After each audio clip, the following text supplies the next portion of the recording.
Bonjour, comment vas-tu? Alors aujourd'hui, je reviens en mode... Je vais me faire des potes, je vais me faire des potes, je vais me faire des potes. Mais c'est pas la question.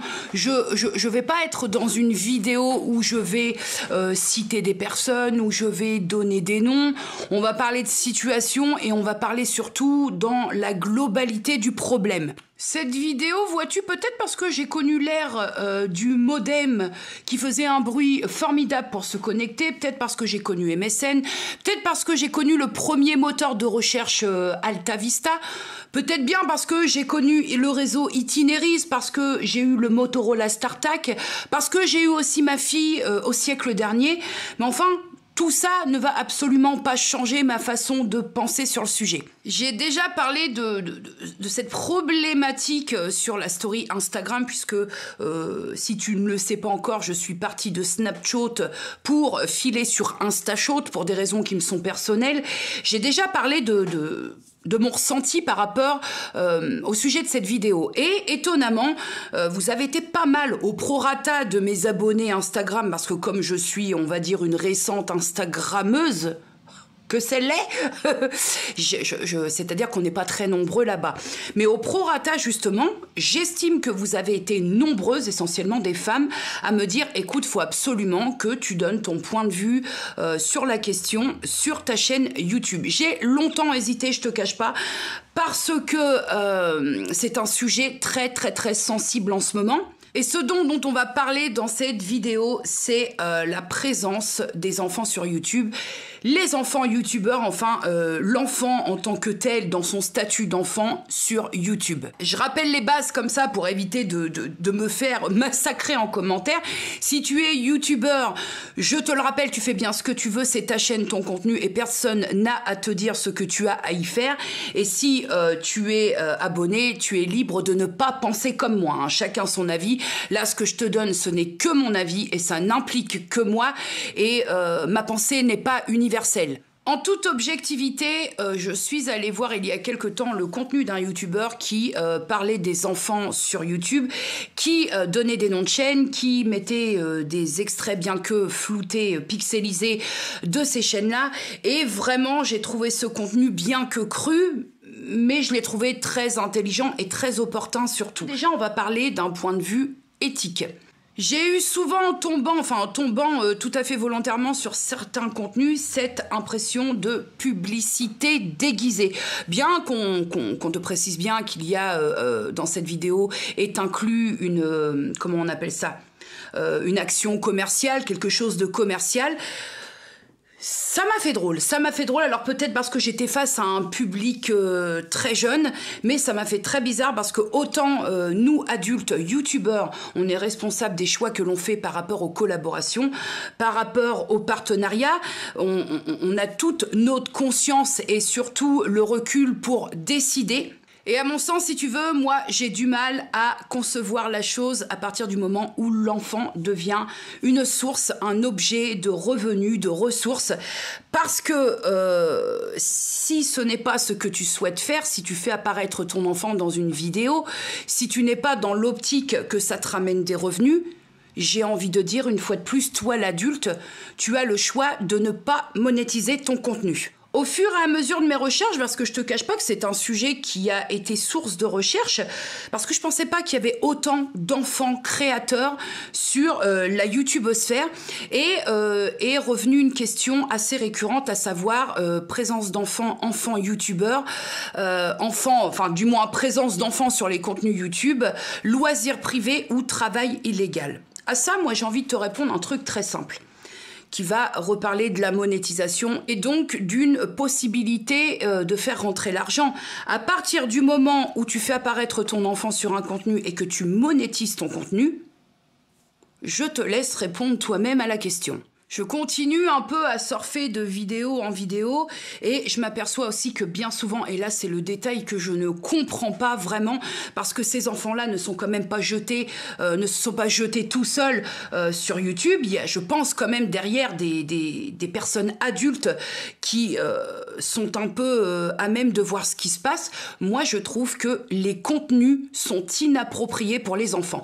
Je suis désolée, hein, je vais y aller à brûle-pourpoint, mais moi quand je vois une petite fille fille qui a 8 ans et qui me fait un tuto make-up, mais du feu de Dieu, elle te trace un trait d'eyeliner que toi tu mets 8 jours à faire, qui se poudre, se surpoudre, se fond de teintise, se met... une couleur de rouge à lèvres, mais qui n'est pas du tout en osmose avec le physique que tu as sur le contenu que tu es en train de visionner, je te jure que ça me fait clairement saigner du nez. Et encore, je pense que le mot est faible. Des unboxings, des déballages de colis à en faire une allergie au Père Noël. Où est-ce qu'un adulte prend la considération de ce qui est en train de se passer? Le gamin, il ouvre un colis de 300 à 400 $ et tout va bien dans le meilleur des mondes. Et il faut pas s'imaginer que je suis en train de juger les qualités, les capacités à être parent. Là, on est vraiment sur un débat très très précis. Mais c'est vrai que quand j'ai commencé à parler de ça, à discuter de mon point de vue en story sur Instagram, j'ai eu beaucoup de retours, notamment des personnes qui m'ont dit « Oui, mais peut-être que ce sont les enfants qui sont demandeurs ». Oui, je l'entends, mais à quel moment les parents ne sont plus décideurs? Est-ce que tu comprends un peu C'est-à-dire que pour argumenter un peu mon point de vue, moi, ma fille, elle a l'âge où elle peut même décider de faire sa chaîne YouTube. Mais crois-moi bien que c'est pas demain la veille parce qu'elle a vraiment de grandes réticences avec YouTube. Mais là n'est pas le propos. Si j'avais eu un enfant, si j'avais eu ma fille et que là, elle aurait 7, 8, 9, 10 ans... et qu'elle serait venue me voir la bouche en cœur, « Ouais, maman, je veux faire le mannequin sur YouTube », j'aurais dit, bah, en attendant 6 ou 7 ans, hein, là, tu vas chercher un ballon, tu prends Boubou et tu vas jouer dans le jardin avec elle. C'est bien aussi, ça. Et au second plan, alors, il y a l'une d'entre vous qui m'a envoyé un message, mais juste méga pertinent, je ne sais plus qui tu es, pardon, qui m'a dit, après, il y a un autre problème, Jenny, c'est que l'enfant peut avoir plaisir à rendre service et il ne veut pas décevoir les parents et il n'ose pas dire non. C'est fabuleux ce commentaire, cette appréciation est fabuleuse.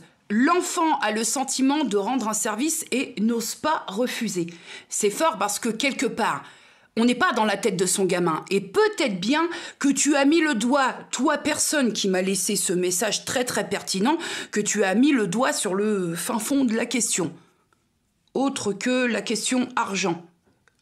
Ça blesse généralement. Il y a un énorme vide juridique autour de l'activité des enfants sur YouTube, ce qui est très étonnant parce qu'on est vraiment aux antipodes par rapport à l'activité des enfants sur la YouTubosphère et à la télévision. Autant à la télévision, tout est très réglementé. Sur YouTube, il ne se passe rien. C'est la fête totale du slime et tout le monde s'en fout.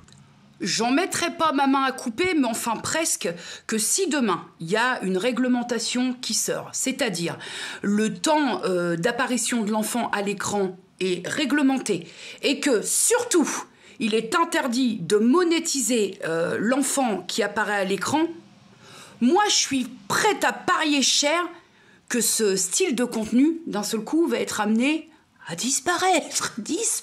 Ah bah oui. Parce que, on va pas se mentir, l'oseille, c'est le nerf de la guerre. Hein. Pourquoi est-ce que ça me met en colère, même si là, je te donne pas la super impression d'être en colère?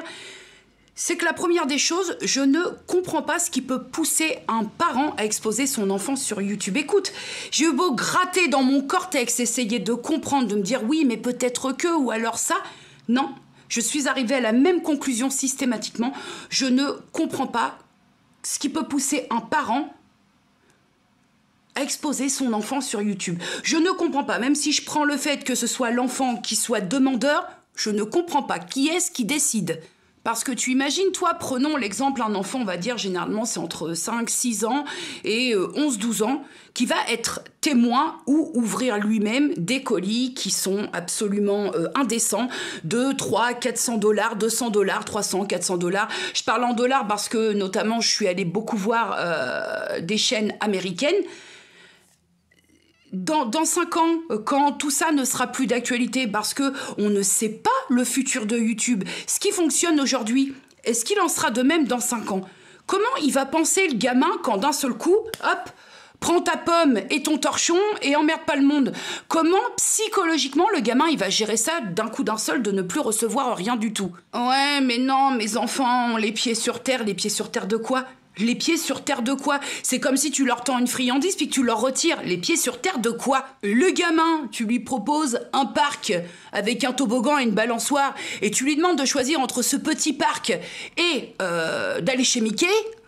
Les pieds sur terre, non, c'est un enfant. C'est un enfant. Il va choisir ce que lui fait mettre des étoiles dans les yeux. Le deuxième point qui fait que ça me met en colère, et là je pense que je vais faire un petit débat de plus de 5 minutes, c'est en tant que youtubeuse, en tant que créatrice de vidéos pour la plateforme YouTube, je sais à quel point les commentaires, les retours parfois peuvent être cruels, méchants. Cruels, hein, c'est le terme, hein, parce qu'il y a des moments quand on t'invite à aller te trucider gentiment mais gaiement, on est dans de la cruauté, clairement, hein, on peut pas appeler ça autrement.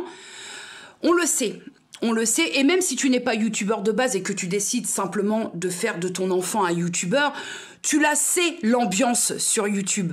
Comment est-ce qu'on peut accepter en tant que parent de lire des commentaires absolument immondes sur son enfant? Comment on peut accepter en tant que maman ou papa que des gens puissent juger son enfant qui a 6, 7, 8, 9 ans sur leur physique, sur leur intégrité, sur leur façon de faire. Je trouve ça, mais c'est pas possible. Ça me dépasse. Mais je te jure que ça, oui, ça me met en colère.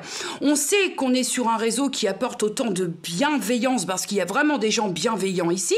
Mais on sait aussi l'envers du décor. On le connaît. C'est pas nouveau. Je le disais sur Instagram et je suis allée voir des contenus et j'ai lu des commentaires. Je vais m'auto-biper là, mais la gamine, elle doit avoir, je sais pas moi, 8 ou 9 ans, va mourir avec ta tête de PUTE. Elle a 8 ans. Elle a 8 ans. PUTE, elle a 8 ans. Au secours, quel parent accepte de lire ça de son enfant? Une fois de plus, mise en situation, imagine-toi l'enfant qui est totalement capable d'aller lire les commentaires sous sa vidéo. Je pense que l'enfant qui est youtubeur, il sait très bien comment ça se passe et il sait très bien que des gens vont réagir. Imagine-toi l'enfant qui lit en commentaire, t'es inutile, va te pendre, va te tailler les veines, va mourir. Nous, on a le recul et parfois même c'est difficile. C'est difficile d'encaisser tout ce qu'on peut prendre. Mais comme je le dis, j'ai tendance à me satisfaire parce qu'au prorata de la bienveillance, moi je suis une toute petite chaîne, on arrive à un certain équilibre qui fait que je prends encore plaisir à faire. Mais sur ces contenus, et je t'invite vraiment à les voir, je t'ai dit que je ne citerai pas de nom de chaîne, donc il faudra que tu fasses tes propres recherches. Je t'invite à aller voir certains commentaires pour ceux qui ne les, on va dire, modèrent pas, parce que heureusement, il y a certains parents qui ont la présence d'esprit de faire les modérateurs, mais sur ce qui est visible, c'est abominable, c'est abject. Il n'y a même pas de superlatif assez fort pour te décrire ce que j'ai ressenti, moi, en tant que maman. Et on revient au sujet de base, l'éthique. Quel parent accepte d'exposer son enfant à une potentielle cruauté verbale? Ben oui. Et je vais parler, encore une fois, je te cible un peu pour que tu puisses y retrouver, de chaînes américaines où c'est une chaîne, en fait, de vlog de famille, où on filme le quotidien familial. Et il y a un vlog où, même si je suis pas bilingue et que je comprends pas tout, mais il y a un vlog où, en fait, la gamine, elle doit avoir, je te dirais, 12-13 ans. Et très clairement, la maman est en train de la filmer, la gamine, elle est installée sur son canapé en train de regarder la télé, je suppose. Et très clairement, la gamine, elle fait non, elle met sa main, elle fait non, elle veut pas. Et la maman, elle a dit non. Non, c'est non. On est en train de se battre en ce moment pour faire comprendre que non, c'est non. Commençons déjà par respecter le non des enfants. Autre point qui me met accessoirement en colère, et les marques dans tout ça. Les marques, elles cautionnent. Elle cautionne la présence d'enfants dans les vidéos YouTube. Oui, parce qu'en envoyant un nombre de jouets incalculable avec des colis qui font 3 mètres sur 2, à des sommes astronomiques, moi je suis désolée, mais je suis au regret de dire que déjà si les marques, elles disent « Oh, on va se détendre un petit peu », ben non, parce qu'une fois de plus, on est sur une histoire d'oseille et de nerfs de la guerre. Alors, pour continuer à me poser certaines questions, peut-être que la potentielle rentrée d'argent, les possibilités de revenus que peuvent générer la présence d'enfants sur les vidéos YouTube ou les enfants youtubeurs, peut-être que ça vient un petit peu masquer le problème de l'impact psychologique de ces enfants-là qui sont sur YouTube. Alors non, je ne vais pas un peu loin parce que moi je pense que... étant passé par là et m'étant remise en question très récemment, je pense que à trop recevoir comme ça, à titre gratuit, à ouvrir des colis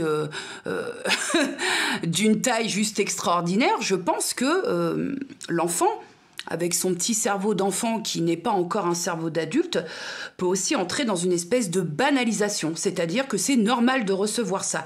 Et pour reprendre ce que je te disais tout à l'heure, qu'est-ce qu'il va en être précisément dans 4, 5, 6, 7 ans si YouTube venait à s'essouffler, et surtout cet enfant qui est tout mignon à déballer son colis va grandir, et que peut-être les gens qui suivent n'auront plus le même intérêt. Quel impact psychologique cet état de fait peut avoir? Est-ce qu'on se pose aussi ces questions-là? On peut aller plus loin dans la projection, ce que tu filmes aujourd'hui en tant que parent de ton enfant. Aujourd'hui, ton enfant, comme je te dis, il est tout petit, c'est un petit bézo, il se rend pas compte, il est content, tu es en train de le filmer, tu lui apportes une attention, si je puis dire. Est-ce que cet enfant-là, à 6, 7, 8 ans, aura la même vision des choses adolescent? Parce que ce qui est sur le net reste, hein, je vais pas te faire un dessin. Et là, on le filme un petit peu dans sa vie de tous les jours, on va dire, dans son environnement intime. Est-ce que les choses seront les mêmes dans la période de l'adolescence et pour y être passé? Alors, concernant la présence d'enfants sur YouTube, il y a une fois de plus 2 écoles, 2 salles, 2 ambiances, pour reprendre des expressions bien moisies. Il y a ceux qui vont te dire, oui, mais leur autoriser à avoir une chaîne YouTube très tôt va permettre de savoir plus vite encaisser les coups durs de la vie.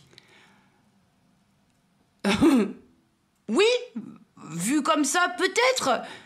Mais bon, les coups durs de la vie, ça ne passe pas non plus par des menaces de mort, hein. C'est-à-dire qu'on sort pas tous les jours acheter son pain et qu'on croise un connard qui nous dit « Viens là, va mourir parce que t'es inutile, tu sers à rien ». Je veux dire, faut aussi mesurer les coups durs de la vie. Parce que oui, quand on se documente sur la question et la présence des enfants sur YouTube, on trouve de tout. Il y a ceux qui sont 100% pour, et il faut le faire parce que c'est des enfants qui vont savoir se défendre plus tôt, c'est des enfants qui vont développer leur côté artistique. À ça, moi, j'ai envie de répondre, prends-toi, toi-même, ta personne, pour exemple. Moi, j'ai eu aussi 9 ans, j'ai eu 10 ans, j'ai eu 11 ans, j'ai eu 12 ans. Ma foi, le fait de ne pas faire de vidéos, de m'exposer sur un réseau social, sur une plateforme de partage qui parfois ne prend pas de gants, ça m'a pas empêché de savoir me défendre en temps et en heure, ça ne m'a pas empêché, c'est-à-dire que j'ai survécu, hein. On a tous survécu à nos 8, 9, 10, 11, 12 ans. Hein. Et j'anticipe les questions parce qu'on va me dire, mais est-ce que tu es opposé, puisque là, sans faire ma polémiste de base, est-ce que tu es opposé à la présence d'enfants sur tout type de médias? Mais non, à partir du moment où il y a des réglementations, où on fait les choses pour le bien-être de l'enfant, pourquoi pas? Là, ce qui me pose problème, c'est que il y a un énorme creux, vide, le néant juridique par rapport à l'activité des enfants sur la plateforme YouTube. C'est vraiment ça qui me pose problème. Qu'un enfant aime faire des petits sketchs, pourquoi pas? Mais réglementons tout ça, faisons les choses correctement. Et là, pour faire ma polémiste en crépon, je te dirais à la question « Est-ce que pour toi, l'enfant a sa place sur YouTube ?» Je te dirais que non. Non actuellement, parce qu'il n'y a aucune réglementation, aucune chose qui puisse corroborer, qui puisse aider, qui puisse protéger l'enfant sur YouTube. Le voilà mon problème. Dit aussi l'obligation, mais vraiment quand je dis obligation, il n'y a pas de compromis possible, qu'un adulte soit à la modération des commentaires. C'est-à-dire que l'enfant ne devrait jamais être exposé à des commentaires dégueulasses. Jamais. Mais pour l'heure, si je dois répondre à la question « Est-ce que les enfants ont leur place sur YouTube ?» Dans les conditions actuelles, ma réponse est et reste non. À l'heure actuelle, je vais pas encore me faire des potes, mais je le pense tellement que merde... je vais le dire. Je vais le dire.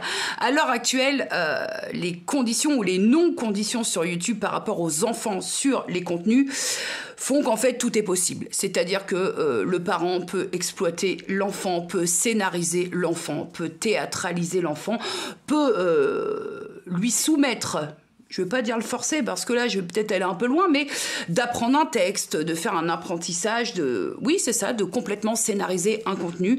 Et même si l'enfant n'est pas trop d'accord, dans les coulisses, on n'y est pas, on ne sait pas ce qui peut se passer, que si l'enfant chafouine, j'ai pas envie, je veux aller jouer dehors, allez, après tu pourras aller jouer, tu vois, le système de la carotte. Et ça... Vois-tu, ce qui est possible actuellement de faire parce qu'il n'y a aucune réglementation me dérange et donc oui, je confirme mon avis que pour l'instant, tant que tout ça n'est pas bien packagé, bien réglementé, pour moi les enfants n'ont pas lieu d'être présents sur cette plateforme. Et puis YouTube, oh YouTube, toi que j'aime et toi la plateforme sur laquelle j'évolue, qu'attends-tu ? Toi qui nous strike pour un petit bout de chansonnette avec de la musique qui ne nous appartient pas, ce que je comprends, hein, on n'a pas utilisé des choses qu'on n'a pas créées. Je l'entends, j'ai jamais enfin voilà, je sais que quand je me fais striker pour les droits d'auteur, je sais que j'ai merdé. Bref, mais qu'attends-tu pour mettre des vraies choses en place par rapport à ça ? Parce que même si on ne vole pas ce qui ne nous appartient pas, et ça je le cautionne entièrement, même si à des petits moments je prends des choses qui ne m'appartiennent pas, fais quelque chose pour que les enfants puissent évoluer en toute sécurité avec des règles. Et toi, qui pourrait penser que je ne suis qu'une connasse, qui n'aime rien, qui râle, oui c'est vrai je râle ça, mais qui pourrait penser que je suis une connasse par rapport à tout ça, détrompe-toi, parce que moi aussi je regarde des vlogs de famille, et parfois même je suis touchée par des vlogs de famille parce que j'ai la chance de regarder des vlogs famille où ça se passe plutôt bien, et où, entre guillemets, j'ai dit que je citerai pas de chaîne, je le ferai pas, où la maman... déjà n'est pas dans un système d'exploitation d'enfants, c'est-à-dire que je crois avoir compris, que je connais assez cette personne pour te dire que si les enfants c'est niette, c'est niette, et elle scénarise pas les enfants, enfin il y a tout un truc qui fait que parfois je suis même touchée par le cœur par ces contenus. Donc je ne suis pas qu'une connasse, vois-tu, hein. Mais ce qui me dérange vraiment, c'est la scénarisation, les gosses face cam comme ça, qui sont droits comme des piquets. Aujourd'hui, nous allons... Tu sais qu'ils aimeraient être ailleurs, dehors. Tu te dis, va jouer, vas-y, va jouer dehors. On veut bien, nous, on va juste regarder ton papa ou ta maman. Mais toi, va profiter de tes 9 ans. T'es maman, t'es compatissant, tu sais que le gamin, il fait 28 dehors, il a envie d'aller faire du toboggan. Qu'est-ce qu'il en a à foutre, le gamin, d'être devant une caméra enfermé avec des jeux de lumière? Qu'est-ce qu'il en a pété? T'es maman, tu compatis, tu te dis, mais non, on dit non, on fait pas ça, on peut pas. Et puis, tu restes 1000 fois plus maman parce que t'es là devant en train de regarder le contenu, puis tu parles à la maman ou au papa en lui disant, pourquoi? Pourquoi est-ce que tu fais ça? Arrête!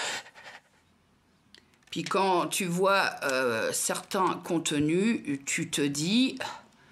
Il y a intérêt que les parents aient le porte-monnaie pour suivre à Noël, parce que vu les unboxings, si tu y offres la bonne paye à Noël à ton gamin, il se pourrait qu'il te fasse un petit peu la gueule. Hein, je dis ça... Dis rien. Je plains les familles aussi qui sont invitées à Noël, parce que quand le gamin, il a toutes les consoles du monde existantes, et que toi, t'arrives avec ta boîte de Monopoly à l'ancienne Lucienne, ou avec ta boîte de Uno ou de Milburn, je m'en fous, j'ai 17 consoles. L'anniversaire avec ses copains. Quand le gamin, il a 8 ans, et puis qu'il a déjà un quad, 3 trottinettes, un overboard... et que les gamins, ils arrivent à l'anniversaire des copains avec une balle rebondissante en cadeau.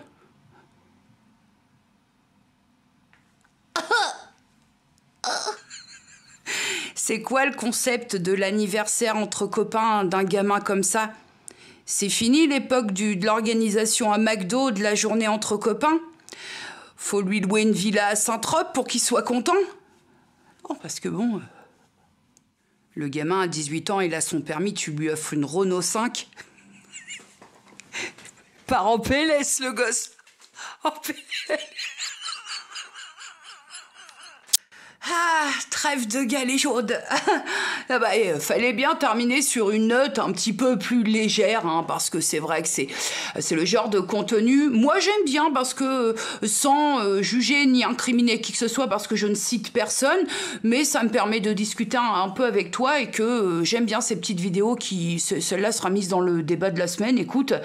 Mais j'aime bien parce qu'on a tous un point de vue sur tout, ça c'est vrai, mais on n'est pas non plus sur une vidéo, je réagis à la vidéo 2, parce que voilà, le but n'est pas non plus de nommer, d'accuser, je ferai jamais ce style de contenu, je réagis à la vidéo d'un tel, moi je vois ça, je coupe direct, hein.